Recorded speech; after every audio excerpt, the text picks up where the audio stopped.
Kinig, Balitan sa Rembrandt, February 20, 2015, Part 2 of 3. Lalong nahalukay ang kaugatan ng problema. Sa Mindanao, lugar ng mga kapatid nating Muslim, ay ipinaliwanag ni Dato Abraham Ejirani. At sa eleksyon naman, ipinaliwanag ni Congressman Jacinto Paras. At si Congressman Augusto Buboy Sijuco, ibinahagi niya ang makatang kapamaraanan sa pamamagitan ng isang tula, ang kanyang damdamin sa kasalukuyang kaganapan sa luntiang pulong ito. Nag-agree po ako dito sa itong movement talaga na pagbabago. Kaya lang po, of course, sinasabi nga ni Eric na ilan na bang pagbabago ang hinihiling natin. Pero siguro we should not stop trying, no? Baka makasapol naman tayo, ha? Siguro through the years we have learned our lessons, no? So ito, itong panawagan na ito, maganda ito kasi mayroon naman talagang dahilan kung bakit. We have already discovered that the death of Cory has brought about a president that's not really competent, no? And pero ito lang po ang masasabi ko. Whether we are successful in asking the president to step down, we are successful ng pagbabago, pero hindi talaga tayo magbabago kung ang ating electorate, sabi natin, mga trapo, mga politiko, pero maski may mag-take over pa dyan na bagong gobyerno, pag eleksyon, politiko pa rin mananalo. Bakit? Because it's endemic in our system na ang mga taong bayan natin, yung nire-represent ng mga kung sino-sino, yun naman nagpapabili sa eleksyon eh. So the politicians will always win because they have the money. So yun ang unang talagang dapat na pagbabago that we should start with. Information drive, continuing hanggang magbabago yung puso ng ating mga mamamayan na hindi na mag-i-elect dahil sa pera. Ako po, biktima ako ng pera. Yung kalaban namin, dagdag bawas, binili yung Picos, nag-spend ng 150 milyones na pesos. Paano mo naman lalabanan yan? Eh sabi ko nga, kung sinabi lang yan 150 milyon hindi na ako tatakbo Bigay mo na lang yung kalahati sa akin Di ba? So, I'm just making that as an example. Tingnan nyo ang bawat probinsya, tingnan nyo ang bawat distrito. Sino ang mga nananalo? Incompetent, but they are in Congress because they have the money to spend. And our people has allowed this. Maski ano pang mga prohekto na ilalagay mo, at the end of the day, pagka may pera yung kalaban mo, doon pa rin. Baliwala yung bridge na binigay mo doon. Baliwala yung... It's always the money. So, ito po, this should also be part of the system that we are asking to be changed. So long as there will always be voters who will sell their votes. Maski sino pa yung transformation council dyan, sino pang ilalagay natin, at the end of the day, babalik pa rin tayo because it will always be the politicians who have the money and the power within their community that will prevail. So, trapo pa rin tayo lahat at the end of the day. So, yun lang po ang masasabi ko na food for thought sa lahat ng movements na humihingi ngayon ng pagbabago. That should be the main ingredient of the pagbabago. Yung puso at diwa ng bawat Pilipino ay magbabago din tayo sa ating sarili. Yun po.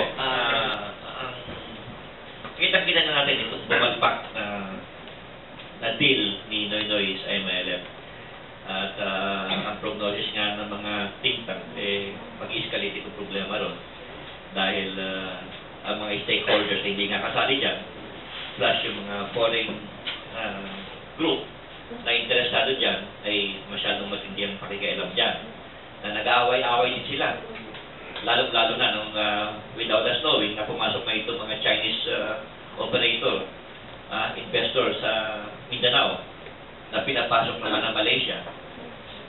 Pero hindi natin nakikita na 3 eroplano na ng Malaysia ang sinira ng kalaban.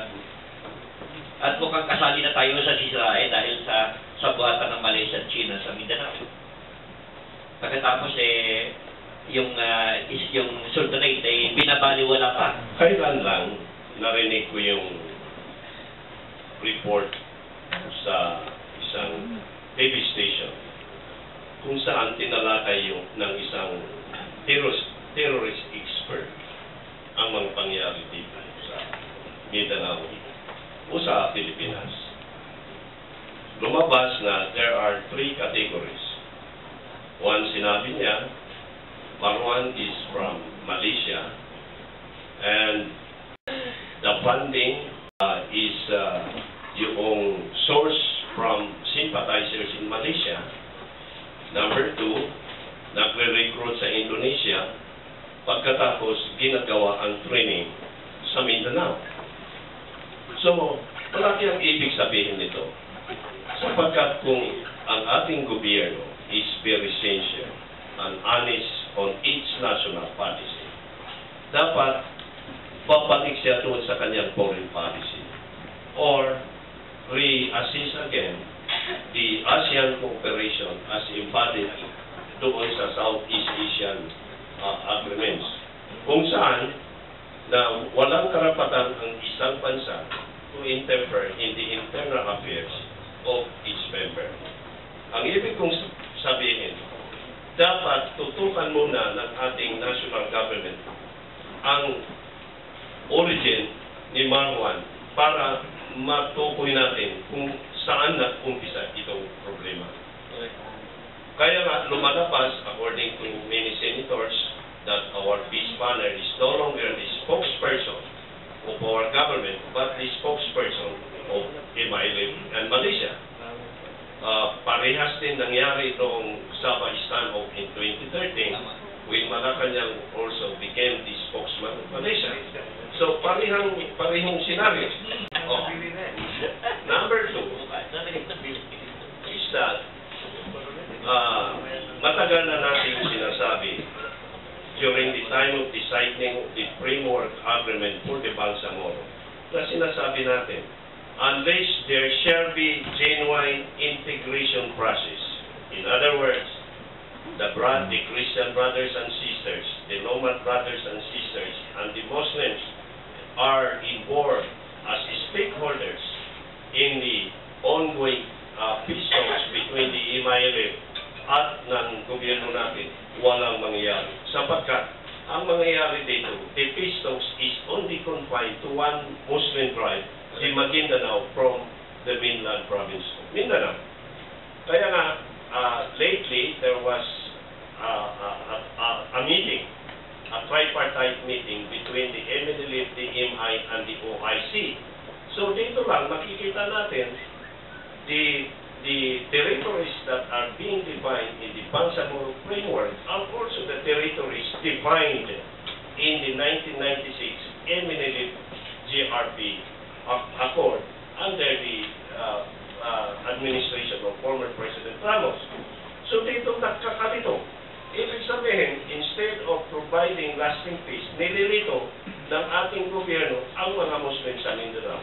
One day, kaya nga minsan, I don't agree with the statement of some Muslim intellectuals that our government is continuing to divide and rule the Muslims sapagkat gaya ng sinabi ni Congressman Paras, it is us who is dividing ourselves, not the policy of the government, but we are doing with some crooked national leaders na ito ang gawin, kaya ganito ang nangyayari. So ang comment ko dito, I hope Congress, the 2 houses of Congress, will resolve the idea. But again, the justice must not only given to the fallen 44 with due apology. Justice must be given to all stakeholders in Mindanao if we don't want another extreme happenings to happen in Mindanao. Because I don't see a point na base doon sa visiting forces agreement while the United States is still continuing its presence in Mindanao, Suluan, Palawan. Under the 1915 Kiran Carpenter Agreement, na kung saan this was not revoked when Mindanao, Sulu, and Palawan was incorporated into the Philippine Commonwealth in 1935, sa pananaw ng Sultanate, America is still exercising the effect of that 1915 Carpenter argument, whereby one of the provisions stipulated is to place the Sultanate of Sulu under the protectorate of the United States government. Thank you very much. Alam mo yung binanggit mo, yung Carpenter Agreement, Abe, no? Pero yung Base Killam Agreement, hindi mo pinaliwanag. Well, the base agreement was one of the bases utilized by the Moro Islamic Liberation Front in inviting the attention of President George W. Bush Jr. Kaya na pumasok ang United States Institute for Peace through that agreement. So, ginagamit ng ating kapatid sa MILF, the leadership of the MILF is using the agreements not covering Mindanao, the mainland Mindanao, but covering only the archipelago of Sulu, Zamboanga Peninsula, Palawan, na kanilang basyan para to take advantage of the historical events, not for the sake of the entire nation, but for the sake of themselves only. Galing mo. Correct. Yan ang talagang tamang posisyon. This portion is brought to you by Ultra Pure Water Purifier. Samantala sa inyong lahat na gusto ng malinis na tubig, direkta sa inyong mga gripo, narito na ang Ultra Pure Water Purifier. Matipid na, garantisadong malinis na tubig ang hatid pa. Assalamualaikum. Waalaikumsalam. I'm just wondering, yung feeling ng S44, kasi may mga brother Muslims tayo na pumasok doon sa Malaysia.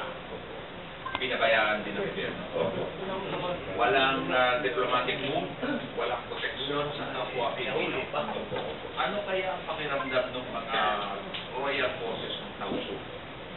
Nung nangyari yun, at saka itong AF-44. At ano na ngayon ang nangyari yung mga nandoon? Nahuli na ba lahat? Umalis na ba? Okay-update po. Ang unang-una po, namatay na si Dato Raja Muda Agdibo Tikira, yung pinaka-leader nung pumasok doon on January 13. January 13 ang feeling ng Sultanate of Sulu in behalf of those royal security forces ay pinapayatin ng gobyerno. Sapagkat Malaysia were not act immediately to fire their guns against the royal security forces kasi ang tinatago nila tungkol dun sa illegal administration of the territory of Sabah ay lalabas. Kaya nga, immediately after how many days, the United Nations passed a resolution urging Malaysia and the Sultanate of Sulu to observe sobriety and conduct dialogue. Doon, nalaman ng buong mundo na hindi pala ang nagmamayari ng Sabah ang Malaysia. They are just administering authority. Why administering authority?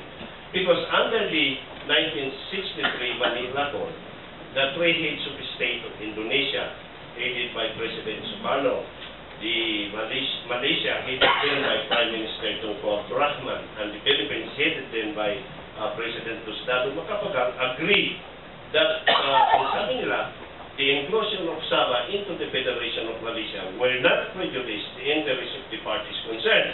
So yun ang tinatago nila. Kaya na, with your apology, mentioning the name of late President Marcos, when he challenged Malaysia to agree to bring the matter to the International Court of Justice, umayaw agad-agad ang Malaysia sapagkat alam nila kung saan patungo yung issue. Now that's why maybe because of that, Marcos was forced to recruit yung 68 Bosnian. Pagtakpi-takpi natin ang events. Doon nagkaroon ng Jabida Massacre, whereby it provided great opportunity for Malaysia to intervene for the first time in the internal affairs of the Philippines. Kaya, ibalik ko doon sa question, diskontento ang Sultanate of Sulu sa pamamalakad ng ating presidente noong panahon ng Sabah Stand of 2013. Sapagkat parang tinuring ang mga Muslim, kaya nga Muslim has now the moral basis to say the Muslim seems to be not a citizen of the Philippines. Instead, our national officials, government officials, are still treating the Muslim as second-class de facto citizens of the Philippines. Okay, itanong mo pwede, no? 30 years ago, merong dalawang Malaysia in the disguise of missionaries Opo. na nahuli yata o pinaslang doon sa Mindanao. Aware po ba kayo nito na as early as 30 years ago, mga 1995 to 1986, na ang mga Malaysian ay umiikot na sa Mindanao in the disguise of missionary work? Yun nga ang sinasabi ko kung bakit ang malaking question dito, bakit ba pinapabayaan ng ating gobyerno ang mga ganyan citizens? Samantala, pag tayo ay nasa Malaysia, pag wala kang dalang passport, agad-agad uhulihin ka. Mabuti kung i-deport agad-agad, ngunit you will be incarcerated in the prison cell of Malaysia. Ngunit pag Malaysia ang pumupunta dito sa atin, okay lang. So ano ba ang nangyayari sa ating bansa, sa ating leaders, hindi sa ating bansa, sa ating leaders? So that, unless the resolution of Sabah will not become the priority of our government, hindi hihinto ang Mindanao Active. Okay, Terry, maraming kasinungalingan na nilalabas sa payagan regarding sa mga Masapano at alam ko na marami kang activists dito. Ang gusto ko lang linawin kung meron ka ng data, yung bakit ito mga operation to ay hindi sinasabi kung bakit walang spotter. Unusual, no? Just like me, I've been part of the national security for so long. I've been part of the intelligence community. In any operation, ay merong spotter yan eh. At the same time, bakit ibinigay na lamang yung finger ni Marwan Cuno nang walang hawak ang ating NBI o yung mismong SAP binigay sa bakit hindi pinag-uusapan ang involvement ni Superintendent Train sa pagbibigay sa FBI ng finger nitong si Marwan sa Jensa. Maraming questions to be answered. And I know na meron ka mga inputs na gustong sabihin na dahil nga na-stop yung hearing ng, circus dun sa Congress. No? Masyado namang haltang garapal na gustong sumibig kay Presidente Ron. Siguro sayo through yun po namin. Anong ginawa ng pamahalang ito para tiyakin na buhay ko yung mga tropo? Actually, lumalabas na ang itsura ngayon, sa totoo lang, ay yung AFP nakapwesto na ho sila ng umaga pa lang. Actually, galit na nga ho yung mga kasama ho natin mga sundalo dyan, lalo yung mga general ho na involved yung West Wing. Kasi umaga alam naman na nila eh. Ibig sabihin mga alas 5, alas 6, pinapakasan naman na ho talaga nila. Pero ang pinaka-itsura ho dyan, merong nagdili-dali doon sa determination kung kailan ipapakasa ito po mga sunod-dalawad natin. Pinagdili-dali din ho doon sa determination kung ipapakasa yung 300. Kasi yung 300 ho sa totoo lang, kwento ho lang mga, kasi yung bayan ho lang ho nag-fact-finding mission po sa area. Ang kwento daw ho doon yung 300 na hinahanap ho natin, di ba? Di ba ang kwento ho natin dyan, 300 ang SAP, hindi lang naman ho yung 44 o yung 60. Yung pinakamalaking bulto nandun lang sa highway, nakapetix lang ho sila dun sa highway. Actually, awaiting orders, no? Mukhang what is not yet being disclosed is that they wanted to proceed with the ceasefire mechanism. And in fact, they did, no? And when the ceasefire mechanism had finally agreed to cease fire, patay na ho lahat ng mga tao natin. So mga alas 4 medyo ho. Doon pa lang ho ata na ikasa na ako. Tigil puto ka na, patay na ho yung bulto ng mga pulisan natin. So, kaya importante ho yung datos tungkol doon sa involvement ni Pangulo Aquino at ni General Purisima doon sa mismong araw po na yun. Kasi, ultimately ho, dahil siya Commander-in-Chief, yung ceasefire mechanism pwedeng override ho yun eh.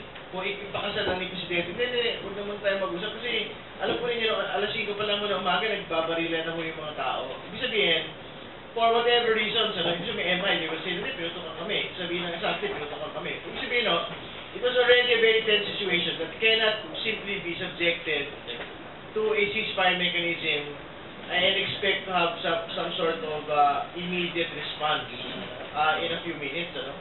So, kaya importante na kumbaga, we would have wanted to know what the President has been doing the entire day. Talaga bang pinabayaan na yun tapos yung gimmick ni sa Zamboanga o while the reports are coming in? Kasi siya naman ho mismo nagsabi na he had already known about what was going on after killing Marwan in the morning of 25th. So, I think all of these questions should be asked the President and no one else can answer it.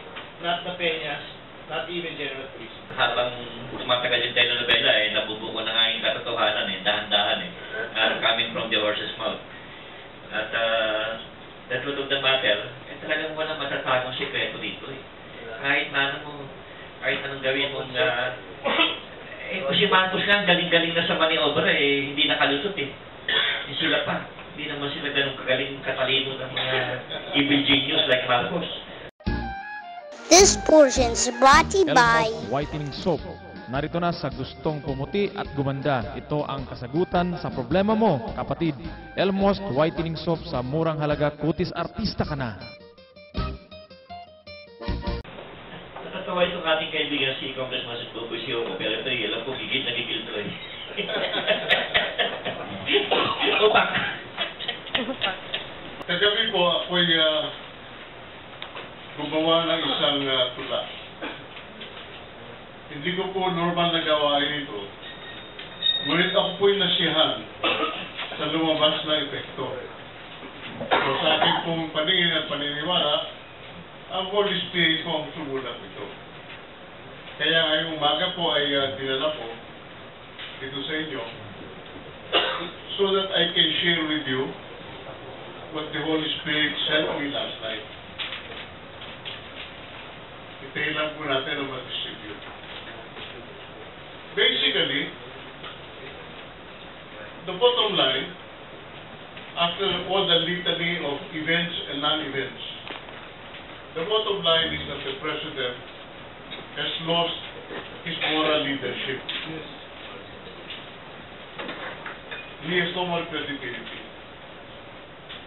Hindi na po natin kailangan siguro isa-isahin para pakahaba na po talaga niya. But I think that he has come to the end of the road. And the country is very upset, very angry, very disillusioned. At one time I was thinking, not too long ago, that perhaps there could still be a decent way out of it.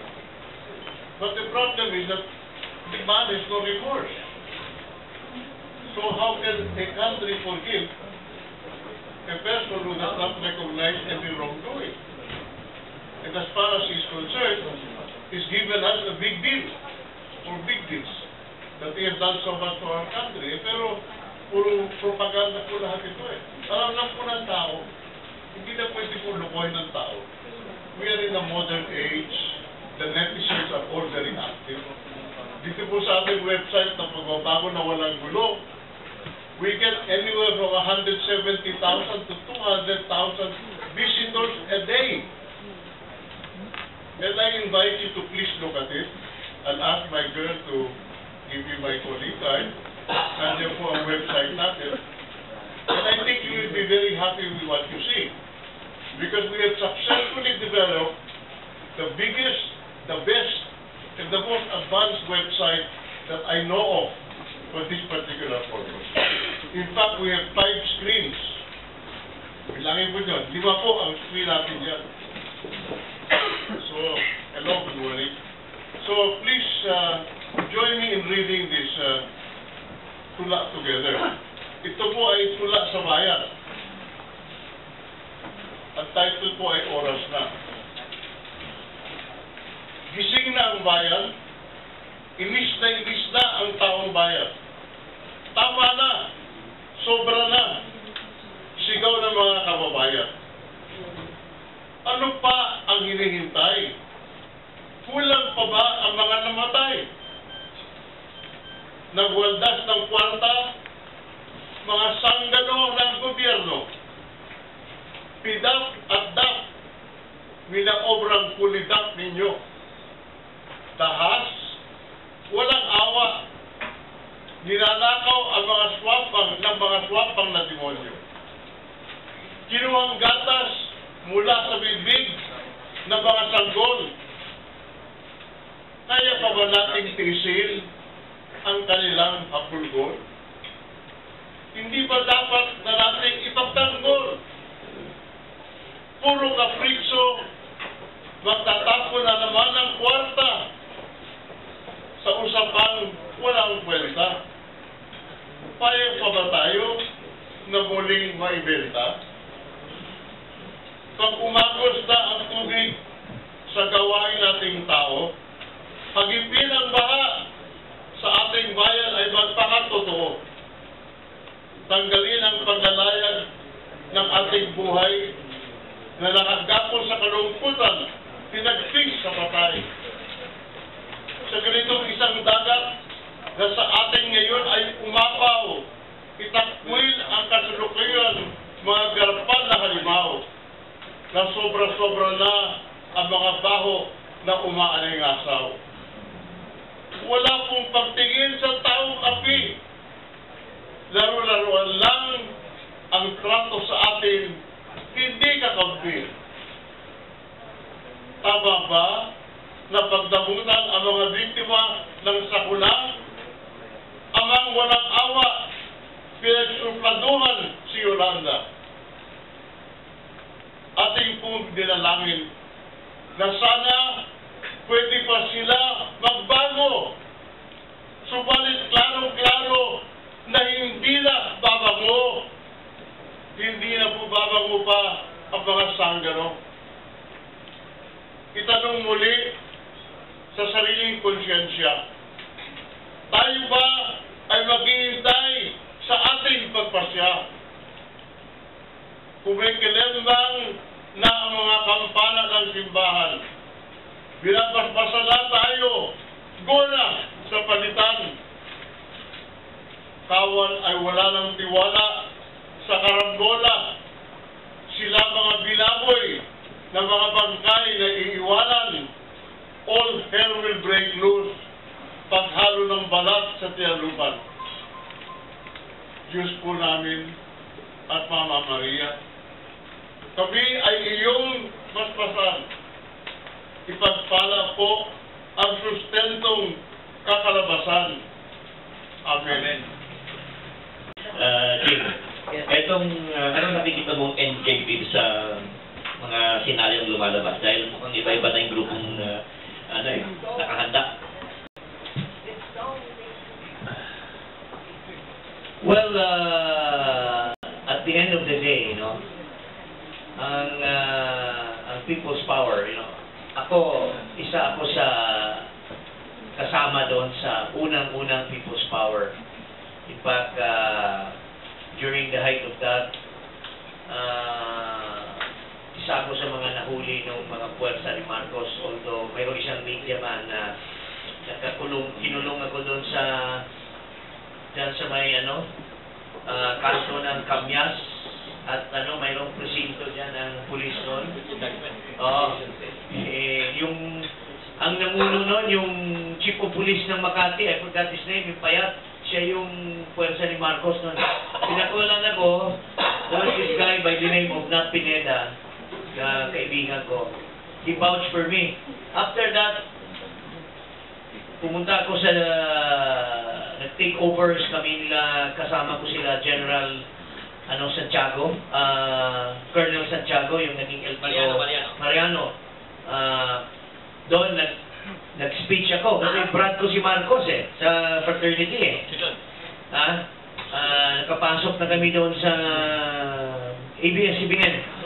Nanawagan ako kay Makoy na bumaba na sa pwesto bilang So, what I'm saying here is the ingredients of the people to launch a people's power may not be as strong as that yet. Because noon, mabaho na talaga si Makoy. Ito si Noynoy, meron pang semblance of, meron pang, until and when the armed forces and the PNP will really join the fray, then perhaps that will be the end game. But we just hope and appeal to these people. Kasi I know the Philippine National Police, marami akong nakakausap, talagang malaki na yung vote nila talaga. No? As Buboy has said in his poem, na galit na talaga ang mamamayan, including, tapos binastos pa ni Noynoy yung mga widows. According to the news report, sinabi pa, when they were asking him, Mr. President, ano ba talagang justice dito? Sabi pa daw ni Noynoy, ano bang gusto nyo? Kulang ko pa ng fingerprint lahat na MILF? I mean, ipapabastos na yun, di ba? So, these things are slowly really moving to that direction. So, pangalawa po, pinupwersa pa rin ng mga Malacanang na mapasa pa rin yung BBM despite of the sentiments of the people. Kanina nga, kausap ko si Senator Marcos. I have a radio program. Napag-usapan namin kung talaga bang yung binibenta nilang success story about Marwan was really a successful mission. What about the 100 Marwans? Namatay mo yung isa, pero baka may yung training ni Marwan, mas may magaling pa sa kanya doon. Yun na nga eh.